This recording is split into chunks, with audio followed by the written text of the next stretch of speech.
Hey guys, welcome to another podcast.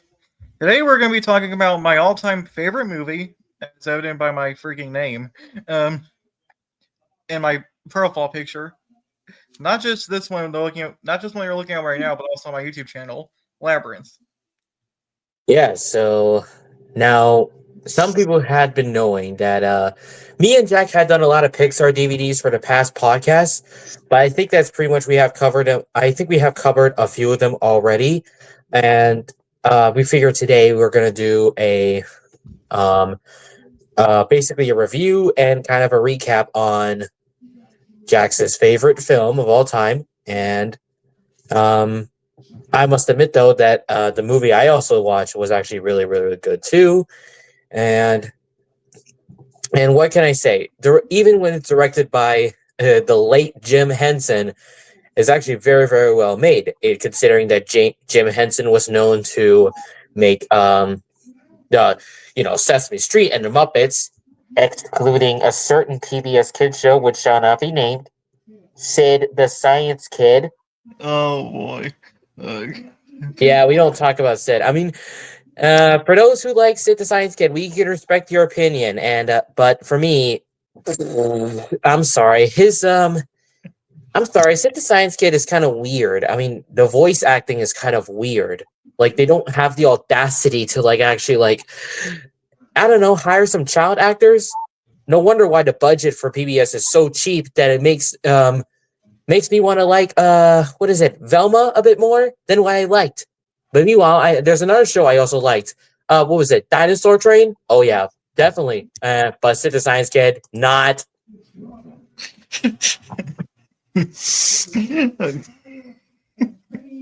Okay. All right. Anyway, we're gonna be doing Labyrinth, like I said. Um, Prepare for a few giggles because there might be some moments where you're gonna actually have a lot of laughs at. As far as I know, since I have actually seen it a very while. So yeah.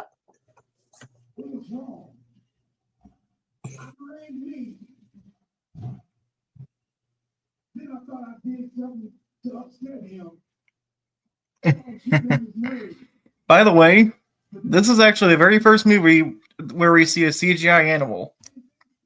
Mm-hmm. And great, Fun I fact. think so. Yeah. It's the owl during the opening credits. All right. Yeah.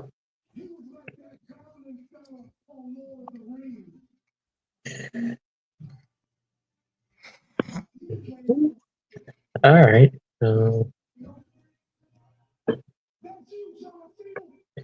well, for those who are new to Labyrinth, before we get started, it is a 1986 musical fantasy film directed by Jim Henson and also executive produced by George Lucas. For some people who may know, who did Star Wars for a very long time. It was somehow released in June 27th in the US in 1986, but it was released on the United Kingdom in December 2nd later that year. But and of course the budget for the movie was 25 million, even though the box office was 34 million. I'm not surprised there's no budget for this movie. Interesting. Hmm. Never mind. The budget was 25 million. I see it. Never mind. That's just me. Oh, Okay though. Okay then. So anyway, yeah. So this movie is actually a really good one, which I highly recommend. Of course, you can also Jack is also going to recommend it to you, and prepare for a lot of giggles because you're gonna see some moments that actually give you a lot of giggles and a lot of all that. Because even though it is again, like I said, even though it's a musical fantasy film and all that, but let's without further ado, with no hesitation to rush, let's get started.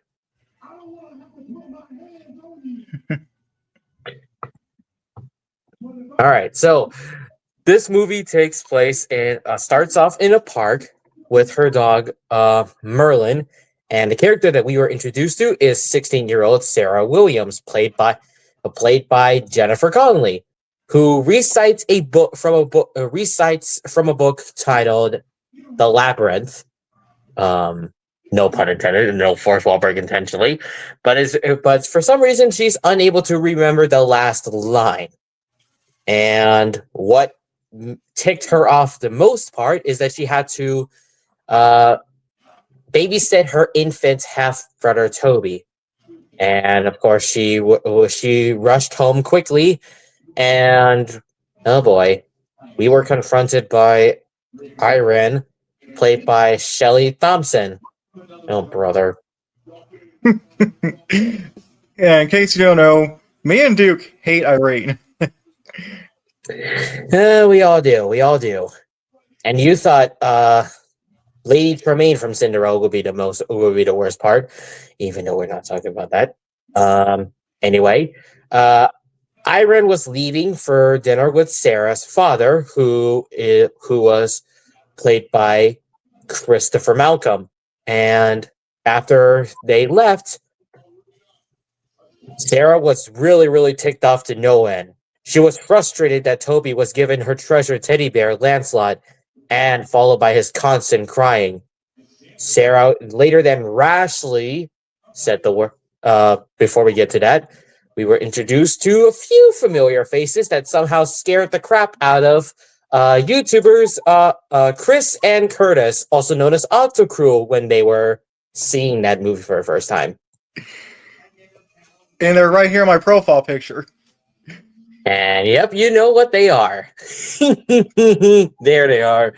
Yep. So we are introduced to the goblins, and of course, later throughout the movie, after Sarah said the words, after the goblin said, one of the goblins said, "Did she say it?" and the other said, "Shut up." I swear, those goblins give me the giggles, even though they creeped me and Octocrew out for the first time. Anyway, the goblins were waiting for Sarah to say the words, "I wish the goblins would come and take you away," and she did, causing Nick Flicks over there, who might be seeing it or already has actually told Sarah to F off. Yep. If you saw by the way, guys, if you saw Octocrew and Nick Flix's channels, check out their search up their reactions to Labyrinth, and you're probably gonna. It may creep you out when you see the goblins, but at the end of the day, their reactions are very hysterical. Yeah. All right, back to topic. After Sarah wished that Toby would be taken away, he actually disappeared, and out of nowhere enters the Goblin King, Jareth, played by the late David Bowie, who somehow later came in as an owl, and for some reason came in as a snake. No, he turned a crystal ball into a snake. Oh, right. Well, that was a dramatic. That was such a dramatic entrance, and the good thing is, certain mascot robot wasn't here to certify this movie. Unlike after he got away scot-free with The Exorcist, and thank God for that. Yeah, I'm just saying.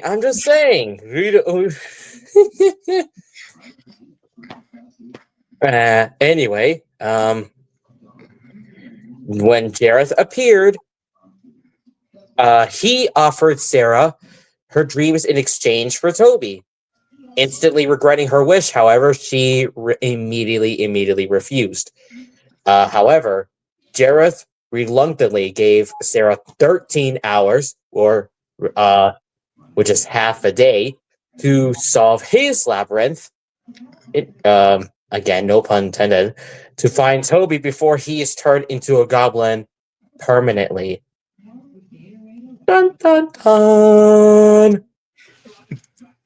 Yeah.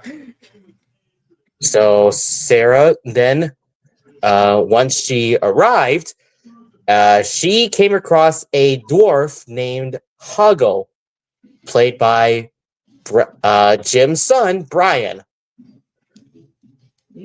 And before that, we see him. Do I want to know? Do I want to know? Do I want to know? Yeah, I don't. Either I do want to know or I don't want to know. It's been a very long time since I've seen a movie.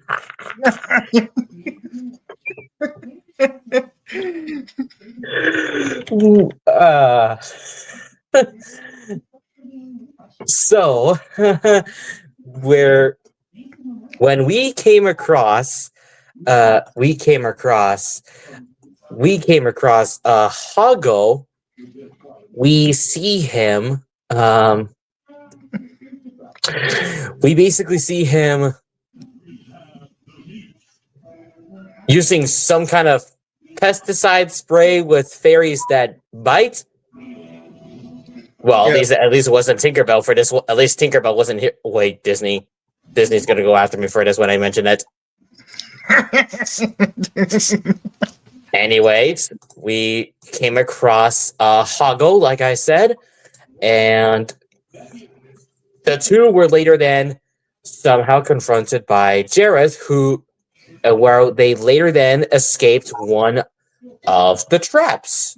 And what was the trap exactly? You probably kind of skipped over a few scenes. First, he shows Sarah out to like the doors. You know. Yep. And one of the doors. She like goes through the doors to like the door to the labyrinth, and there's these like eyeball plants watching her. May the eyeballs have mercy on your soul. Yeah. Too soon? Oh, no, I'm getting too ahead of myself again. After that, after a musical sequence by, of course, David Bowie himself, we later then came across a troll named. We actually came across someone. Yeah, We saw. You're kind of skipping ahead a few scenes. Sorry, I meant because like right before it cuts to the musical number, Sarah comes across the worm.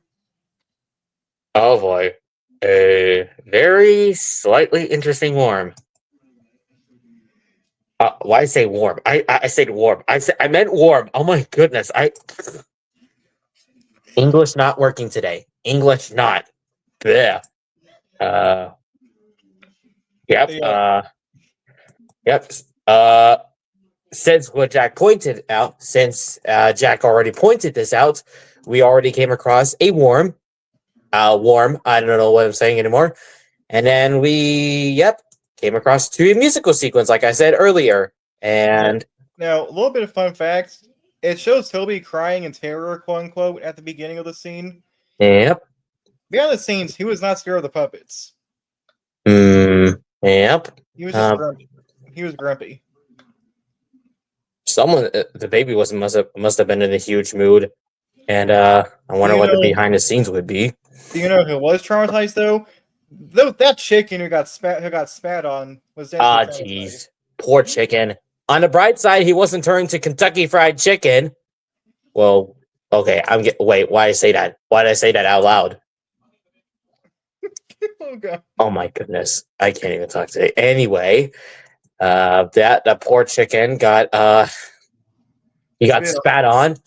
And then we get the musical number. It's the best thing in the whole film, let's be honest. Especially for the 80s. Even for everyone who grew up watching or listening to Michael Jackson or Elvis or Queen. Rest in peace to all three of those guys. And after that musical number, we came across... Oh, boy. So, before she comes across them, Sarah's, trying to mark her ways. Using lipstick to draw arrows on the ground, but then these little people yell, cuss her out in gibberish and flip the arrows over. Oh no! Which caused? Oh no! which caused Sarah to go in a never-ending cycle. It goes on and on and on.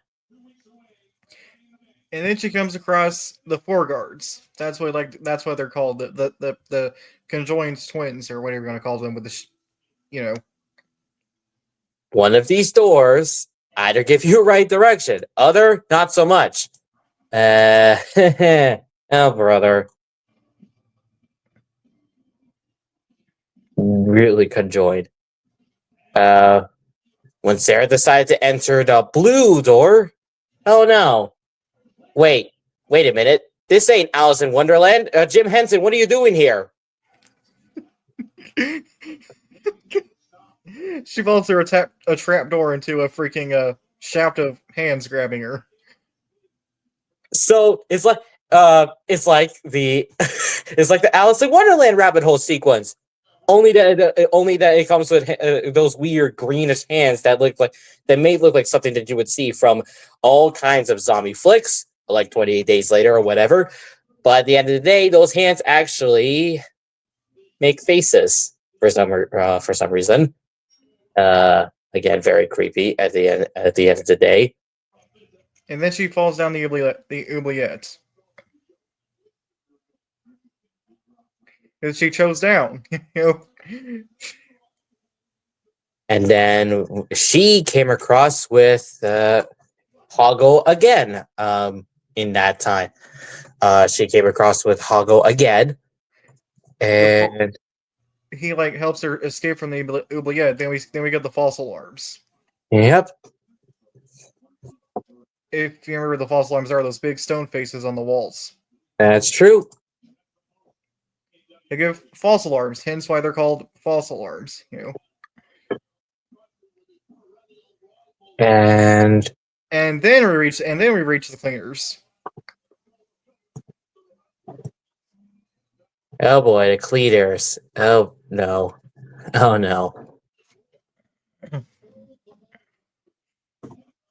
And what are they being chased by? Nope, they're not chased by Boulder because this ain't Indiana Jones. I always thought it would be Indiana Jones for a minute, but nope, we don't have John. But basically, we don't have John Williams. Like I said, Jack pointed out, there's the cleaners, and what are those cleaners exactly? These this giant drill machine being driven by 4 goblins. Oh gosh, those drills. Somehow, after that, Sarah and Hoggle successfully made it out alive. And they end up coming across the wise man in his hat. And trust me, that hat the wise man has, again, it's for the 80s, so you might be creeped out by some moments like this, but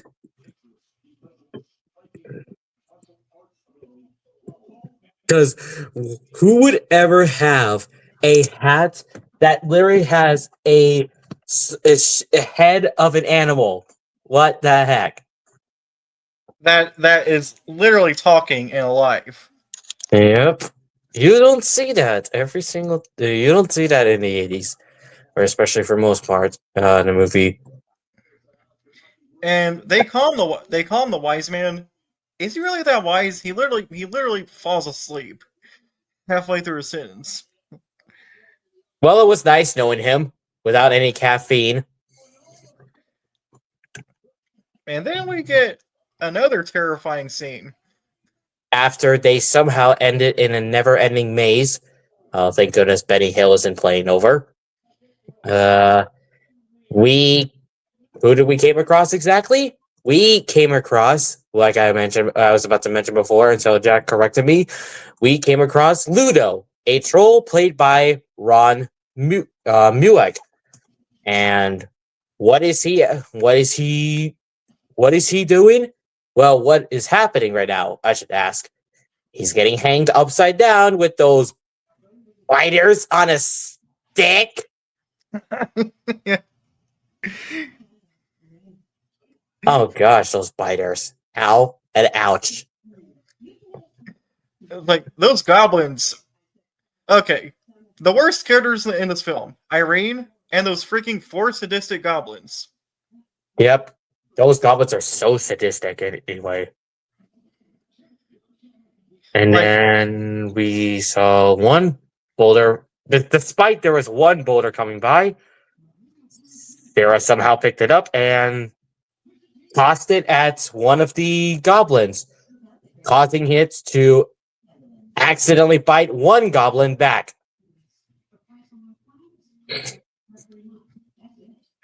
And then Sarah does it again. And those goblins had what's coming. Karma. yeah, Or should I say, a taste of their own medicine. They're gonna feel that in the morning every day, right now. yeah. We don't see those biters anymore. And on the plus side, We do see those goblins. We do see those goblins again later on. But we'll go to that. We'll get to that later. yeah. So Ludo is successfully freed. Um, but then but then somehow Sarah lost him in a forest.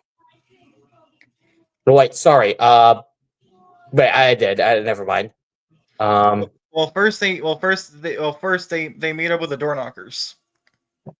Oh yeah, those door knockers. They're funny. One cannot hear because the freaking ring is in his ears.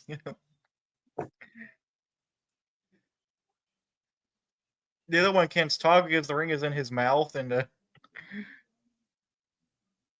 You thought they're gonna be inanimate objects, but at the end of the day, they're not. They are really not. They're actually animate for a very odd reason. and I'm sorry. That scene with him is just hilarious. Mambo, mambo, mambo. You're a wonderful conversational companion. Oh, brother. And now we came across to the forest, and that's when Ludo got. Oh no, Ludo got lost, and then Hoggo came across Jareth, who instructs him to give an enchanted peach to Sarah, who also calls his loyalty into question, as Jareth is supposed to take Sarah back to the beginning of the labyrinth. Which is very interesting. Now, some people may be asking, is it an ordinary peach? No. You'll see why it's called enchanted in a minute. But before that, we came across these terrifying creeps, the Fireys. Yeah. Despite their musical number, what creeps me out the most is that their eyeballs pop out. Especially for the 80s. But hey, at least you're not seeing an R-rated film or anything. If you don't count any 80s horror flick, we don't. Oh man, those Fireys are really creep me out because they lost their body parts, but somehow gets their body parts back. And oh brother.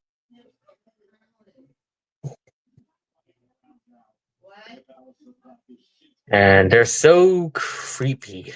But on the bright side, Hoggo came to the rescue to help Sarah, only till they came across into oh no. The bog of eternal stench, whatever that's called.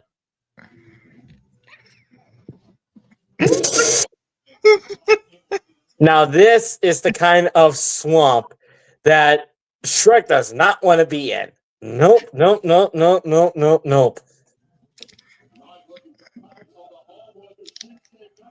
Oh gosh. The freaking noises and the Yeah, don't take it seriously, guys. Fart jokes are gonna get a little bit immature. So take my word for it, if you will. While they are still in a, while they are in at the bog of internal stench, they reunite with Ludo, and they came across a fox terrier, Sir Didymus, played by David Shaughnessy.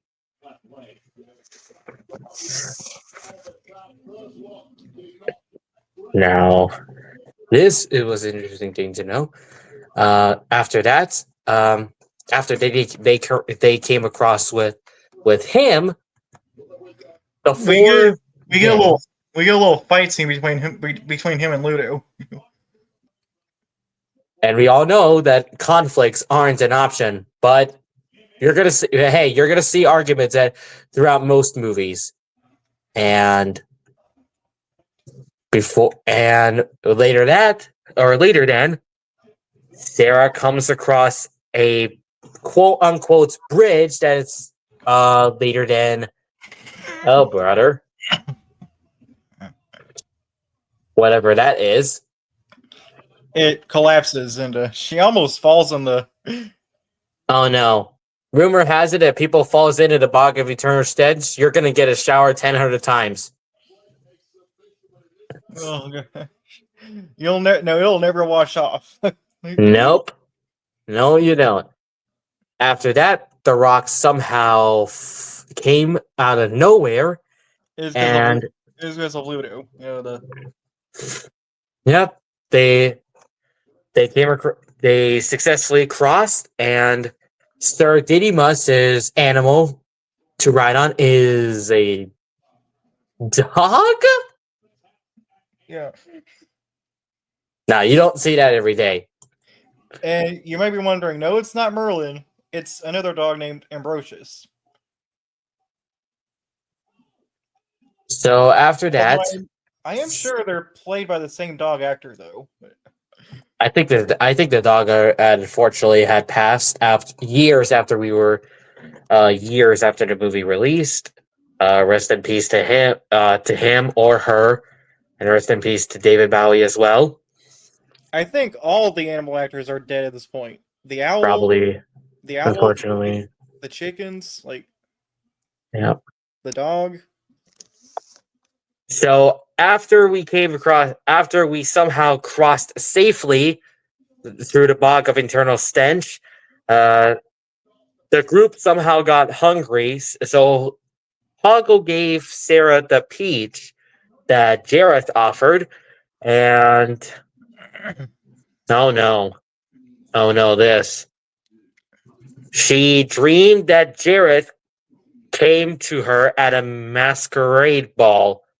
Wait, is this Labyrinth, or is this High School Musical with with prom? Oh goodness gracious, it's prom again. And those goblin masks are terrifying. Yeah, no, they are creepy indeed. But again, especially for even for the 80s, you're gonna see some terrifying moments like this. Obviously, the scariest thing about this movie is because this is a grown man. Yeah, like like I don't know, um I don't know if I've seen the behind the scenes of Labyrinth, because like again, I haven't seen a movie for a very long time, until like 2024 when Jack was talking about it to me on Instagram. For what I don't know if I could recall correctly, I think I don't know if I don't know what the behind the scenes for Labyrinth is like, because I don't know if I got around to them. Um, I don't think they were intentionally going to have David kiss Jennifer. Are they? Uh, I don't know whose plan that originally was. I hope it was. It probably was not Jim Henson. I don't think he would go that far. I wouldn't blame him. I would not blame him for that, because I know it's not his idea. I wouldn't say that's his fault. Uh, at least they kind of cut that out because we don't want any child predators around here in this platform.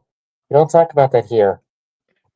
But and those people in the goblin masks, like, okay, aside from Sarah, Robert, aside from Sarah, Jareth, Irene, Robert, and Toby, these people in the goblin mask are the only other human characters in the film.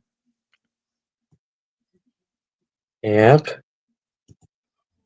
So after we came across after that dream sequence, or or should I say nightmare sequence, Sarah somehow escaped. I do like the song in the background though. But yeah. I do, excluding the terrifying masks. After she somehow escaped a dream / or nightmare sequence, Sarah escapes, but unfortunately, that didn't get very far as she fell into a junkyard outside Goblin City near Jarrett's castle. And who did we came across?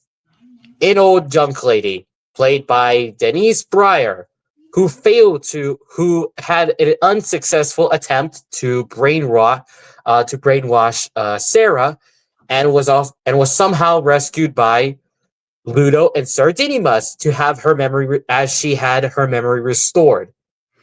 But now, people may be wondering, how was this creepy old woman trying to brainwash Sarah? Well, she takes her to like this exact copy of her room. But we all know that's not the real replica. That is not the real room, because why would we have an old lady around? And she starts like piling freaking she starts piling Sarah's belongings on her back.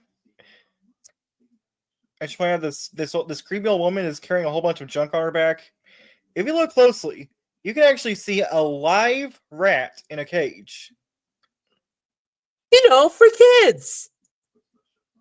Like, we see what looks like a dead chicken hanging upside down, and a live rat in a cage. Keep in mind that no animals are harmed in this production of the movie. Yeah, good thing Sarah managed to escape. That old woman, that woman is creepy. Yeah, we all know that she doesn't want to fall for that trick, because otherwise the movie would just Toby would permanently be a goblin by the moment. But anyway, back like I said, Sarah was rescued by Ludo and Sir Didymus, and her memory was restored. And now we came across to another, yes, probably the second to last or the last terrifying moment.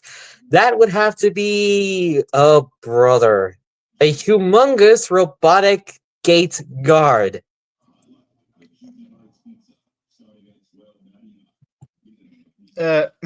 His name's literally humongous, and because he's humongous, literally. who goes? That poor dog got so creeped out, and I can't blame him or her, depending on what type of gender the dog is. I don't know what gender the dog was behind the scenes, but in the actual movie, he's male.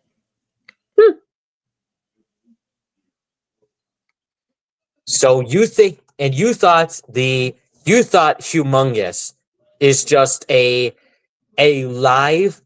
quote unquote live robot. You thought wrong, because there's actually someone controlling that. Because like I said, it's a robot, like I said seconds earlier. And who came to the rescue again? Hoggle. Once again. And he takes the robot's head off to reveal the little goblin, controlling it. And then he throws him out.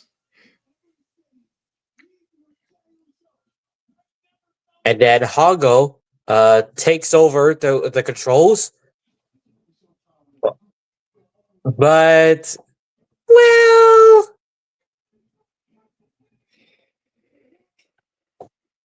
it malfunctions, and yeah.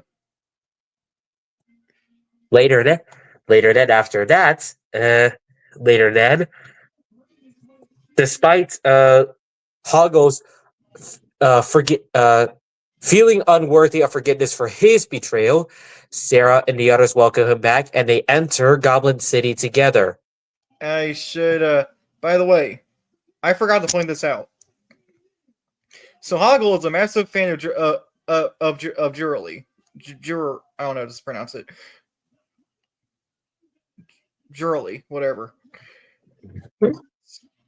Earlier in the oubliette, Sarah gives him a plastic bracelet.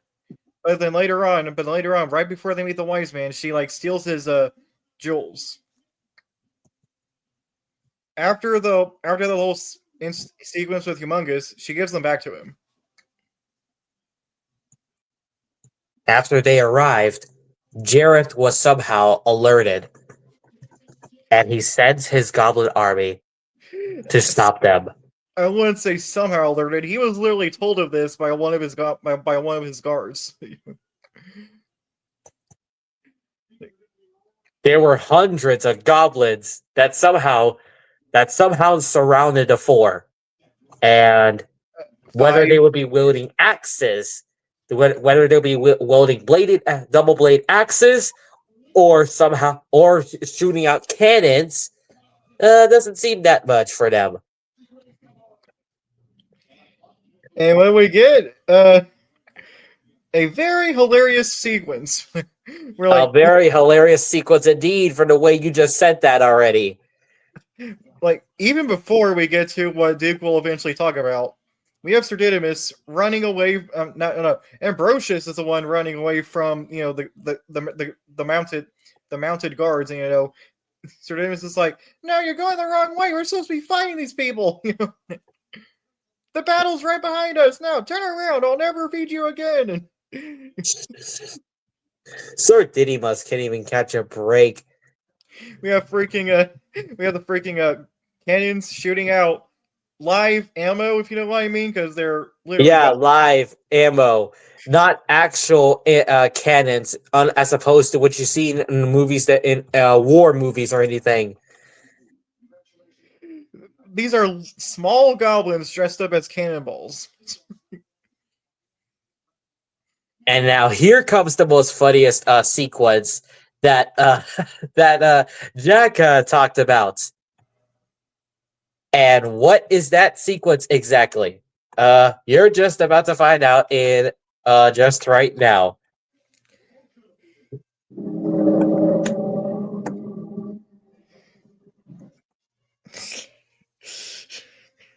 And Ludo just summoned hundreds of rocks. You think rocks are not are inanimate? You thought wrong.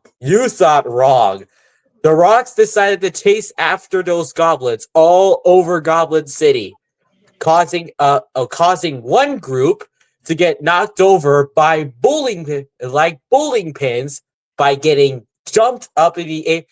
After being knocked, they were knocked like bowling pins, but they jump in the air, causing them to retreat. And those are the same goblins who tortured Ludo, so talk about double karma. And then we came to one goblin that said, "That's it, I'm going back in my house." But then the next thing you know, the rocks came in, is like, "Get out of my house!"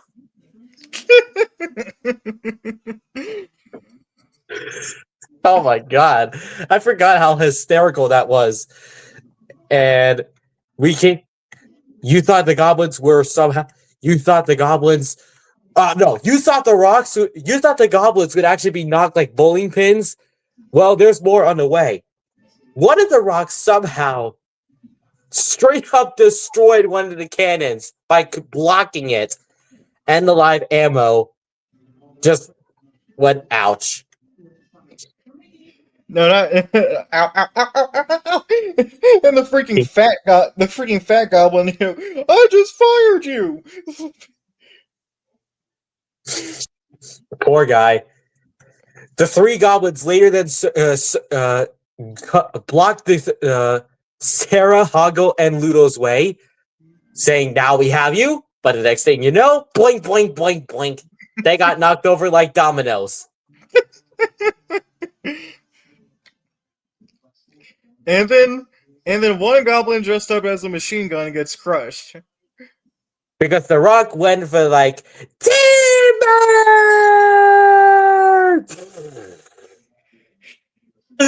Now that's a lot of damage.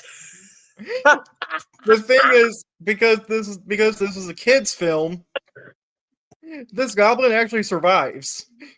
He's fine. He's fine. He's just he's a little burnt up at the moment from the sparks flying. I'm not sure. He literally goes, "Hey, no problem." Hey, no problem. Why would he say that?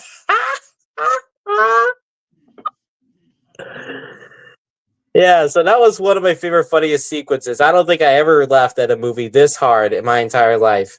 And that until Barbie 2023 came along. Yeah, he had a laugh attack. Yep, I did.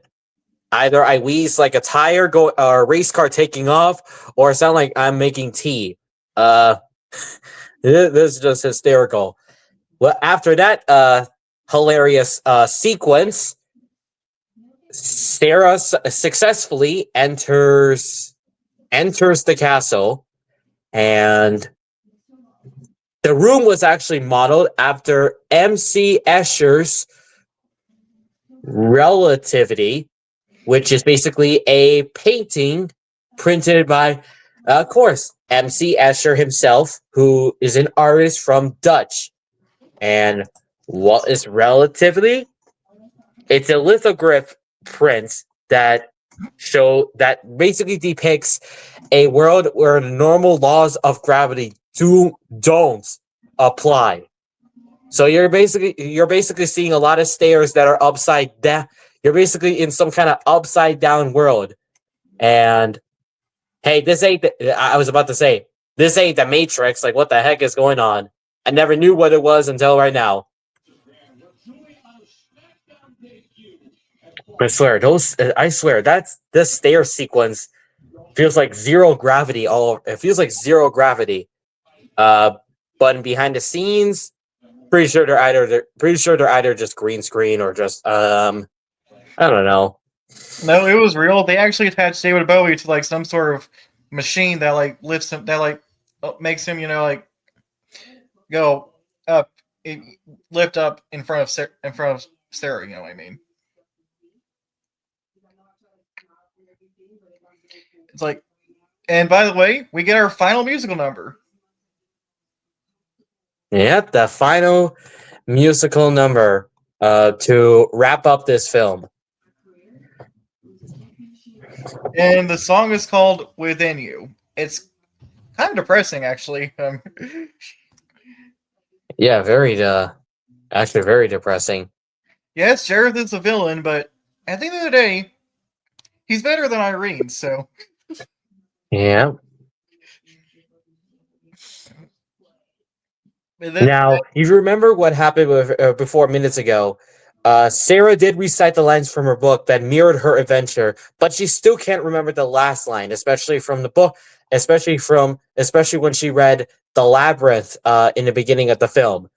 And when Jareth offers Sarah her dreams again, she remembers the final line, and that is being, "You have no power over me."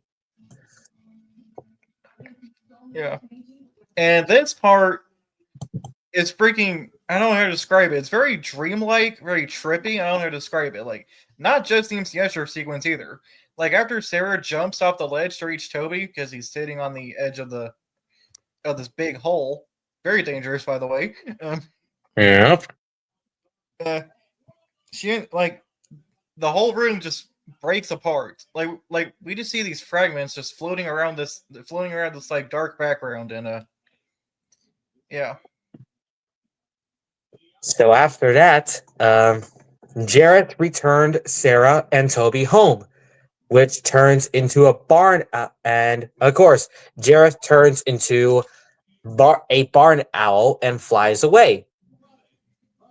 So, of course, realizing how important Toby is to Sarah, she gives him Lancelot and actually returns to her room as her father and stepmother return home off screen. We never saw Iron ever again since then. Yeah, thank heavens for that. We do hear Robert, but he's not that bad, you know. Yeah, and for those who may be wondering, what does Christopher Malcolm look like?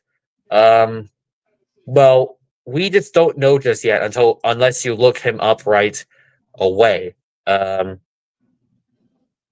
and of course, he died at the age of 67. Rest in peace. We And we actually do see what he looks like at the beginning of the film. yeah, pretty much. I think so. We have, and after that, after she returned home, he sees Hago in the mirror. Basically, even though she has grown up at the age of 16, she really needs Hago and the rest of the friends in her life. Whereupon after that, the Labyrinth characters actually do appear in her room for Rausch's reunion party, hugging each other in joy. So And we see a lot of characters here. We see Sir Didymus, we see Ludo, um, we see the Wise Man, we see the Fireys, we see pretty much everyone throughout the film, excluding the sadistic goblins. and we don't see the worm either, or you know, or that creepy old woman, but maybe the worm was there. It's just hard to see him because he's so small. And the movie ends with Jareth watching at their celebration and flies off to the moonlight. And that's how the movie basically ends, like that. So, what can I say about Labyrinth? It's a really good film for the 80s. It's really worth it. While there are some moments where you're scared of, but you got to admit, for the moments that we just talked about, especially the rock sequence, you're in for a real treat. You're supposed to they're gonna get very, very funny for that. And you gotta love David Bowie. You just gotta love him. Like, he's basically like him, along with Michael Jackson, Elvis, or Freddie Mercury, are basically everyone's favorite singers in the 80s. And yeah, rest in peace to all four of them.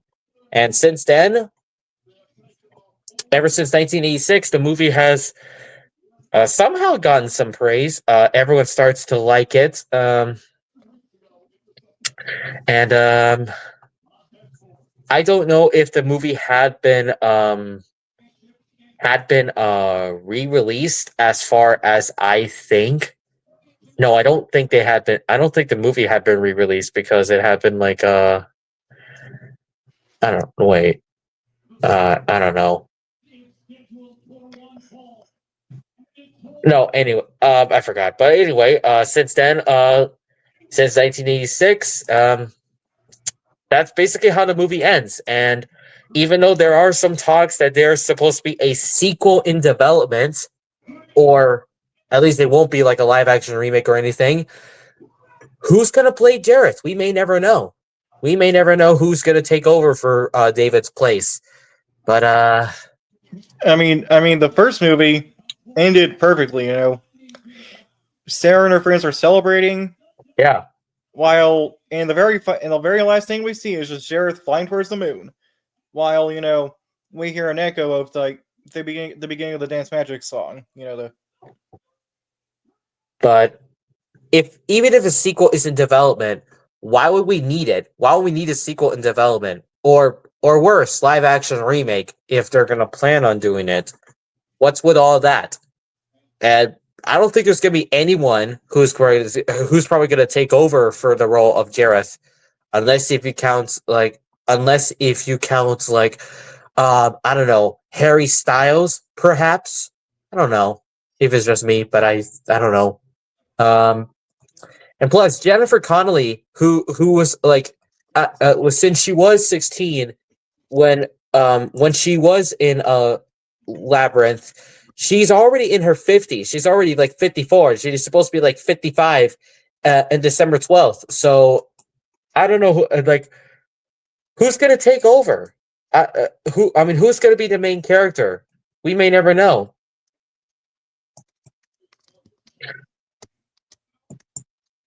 Oh boy! All right. Yeah.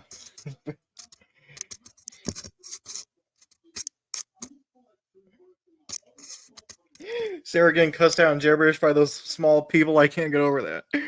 Oh, yes.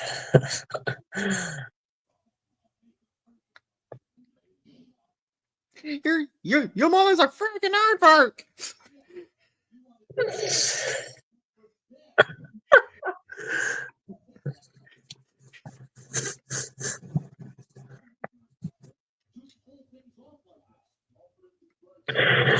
No, so like I said, that's pretty much it for Labyrinth. And again, it's a really good film. I'll give you that, especially for the '80s, like I mentioned earlier.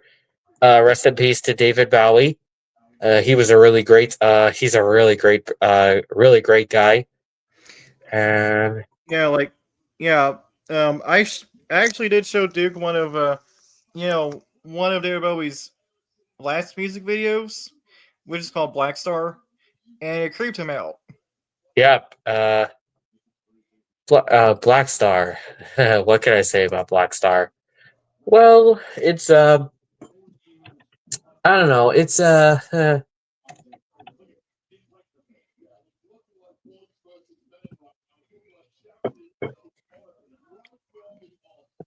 well, yeah, it is like it is David Bowie's last studio album, and for him, and And the first song on that album is literally called Black Star, and the music video is creepy. All right. yeah, pretty much it really is.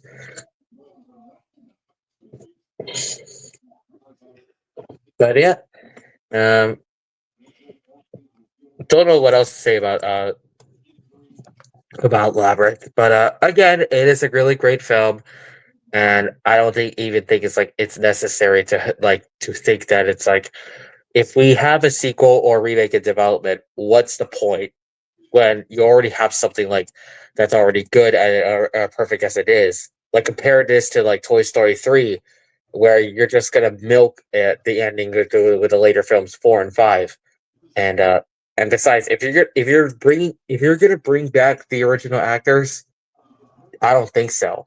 I really don't think so. They're already like in their 50s or 60s or 70s or whatever, depending on their age already. Yeah. Um.